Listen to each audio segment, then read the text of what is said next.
We are actually, instead of showing ourselves friendly, even to God, in terms of consistently seeking first his kingdom, his interest, and his righteousness, talking of his throne, righteousness and justice are the foundation of God's throne.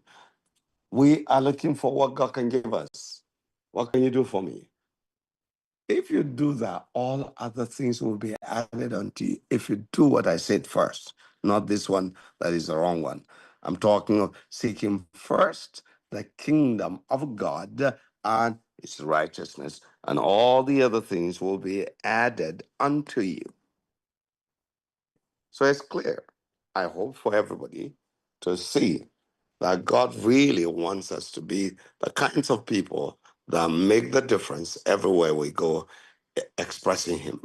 So, yes, it's good that we're talking about David's circle of friends as a case study that I will zoom into in a few minutes.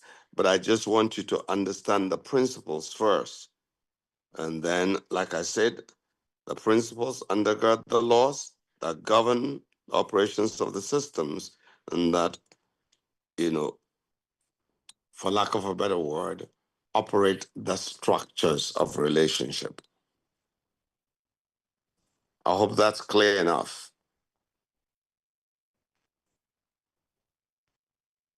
Yes. Okay, thank you. At least it's good for me to hear from us. Just respond. It doesn't have to be that, you have to speak much. Just let me know you're still with me, because I don't want to lose anybody in the process. Because it's important for us as people to ensure that we are together. I don't want to lose anybody in the process.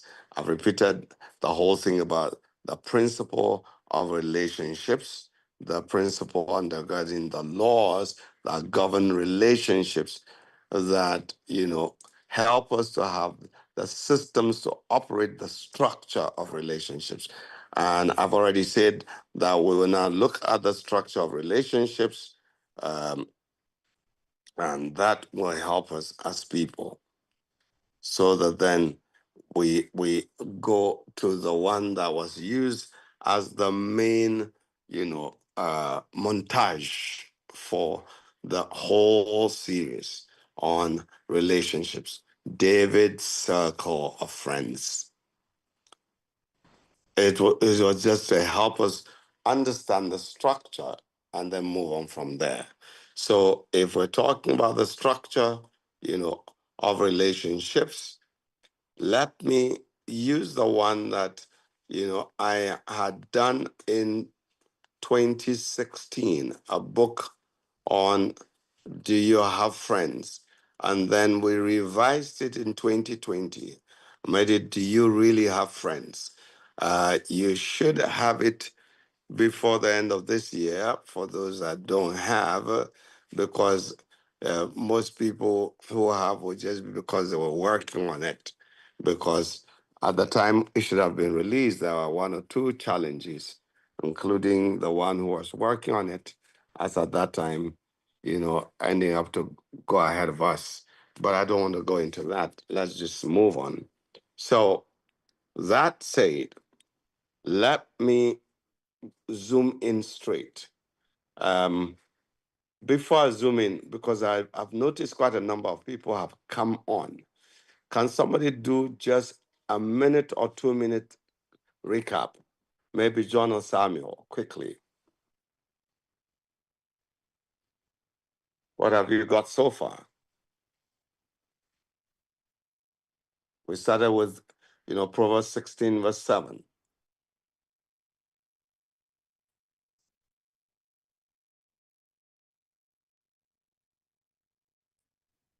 In a nutshell, Yes. that more or less, or in other words, charity begins at home. Therefore, you should make sure you are faithful. You are that good friend that you expect to have. So live what you want.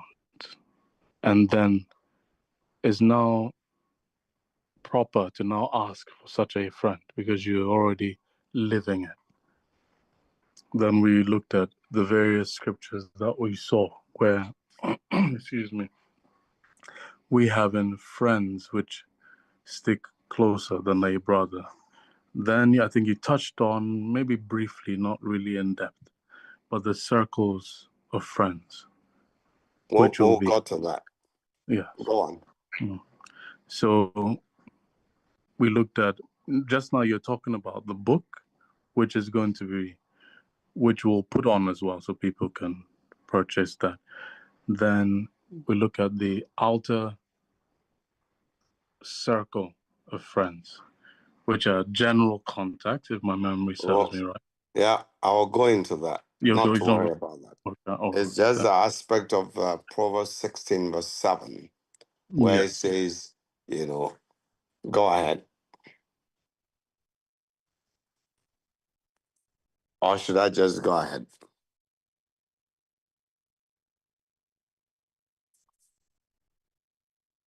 Sorry, it looks like I was muted. I was taking it to myself. So we did, yes. We also looked at Proverbs 16, verse 7. And then also So the Proverbs best 18. way to make your enemies friends is to what? To ensure your ways are pleasing to the Lord. Oh, yes, first of all. Yeah. Then we also, yes. That way you turn your enemies into friends, because you'll be pleased with the decisions or whatever you have made. Then we looked at 18 as well, or started looking at 18 as well. So I think you can go on from here. All right. Thank you very much. The key point here is that, if you want to turn the enemies that you have into friends, by the way, you don't have enemies. It's God's enemies. If you really put yourself in the right position with God, if your relationship with God is okay, even those that are avowed enemies of God, He can use them for the day of trouble when they're not even aware that they're being used. They think they're being wicked. They don't realize they're being used. So just allow God to use you. Sometimes you're not even, sure. I might have been stupid here. Once you're sure you're keeping in step with the Spirit of God, go ahead. All right. So with that, I can go ahead and then, see what is supposed to be hereafter. Because like we said, don't try to establish relationships for what you can get. Establish relationships for what you can give. And you should receive power to empower. Power should be for empowerment. If it is not for that, then it is wasted power. It shouldn't have been received in the first place. With that said, let me go ahead. So, since we're dealing with David's circle of friends, let's begin with one basic thing. David had people that were general contacts. All of Israel, especially the people he made contact with on a daily basis. I believe everyone here has general contacts. Some of them might even be neighbors. You see each other every day, you just wave, say hi, and that's it. That's a general contact. David had general contacts. In fact, some of the general contacts are not even that often, making contact with you. Like the woman who sang about David killing his 10,000, Saul killing only his thousands. They were general contacts. Some of them he didn't even know them personally. So general contact is the outermost circle of friendship. General contact. I hope somebody understands what I'm talking about that. Yes. Because most of us seem to have more general contacts. And, let me say here, based on our going through Genesis chapter 1, verse 26 to 28, in Genesis chapter 2, verse 18 to 25, we realize that even general contact will be for a purpose because every relationship is for a purpose. So you need to know the purpose for that contact, because God can use various contacts for various purposes, different purposes. So you want to go beyond a mere contact to acquaint yourself with that contact. So you'll probably know while you're asking God questions, what was the purpose of this contact? If it's just a one-time contact, then ask God for the purpose of that contact so that you leave a deposit in that person's life that they will never forget for the rest of their lifetimes. And there are people like that David encountered, including, some Philistines, but that's for a different day. Let me just move on. So, you're talking of fellow human beings that are all around you. You encounter them in the course of your everyday life. That will include those you meet on the plane, those you meet on the train, that you meet on buses, or you share a ride with, etc., in these days. Okay?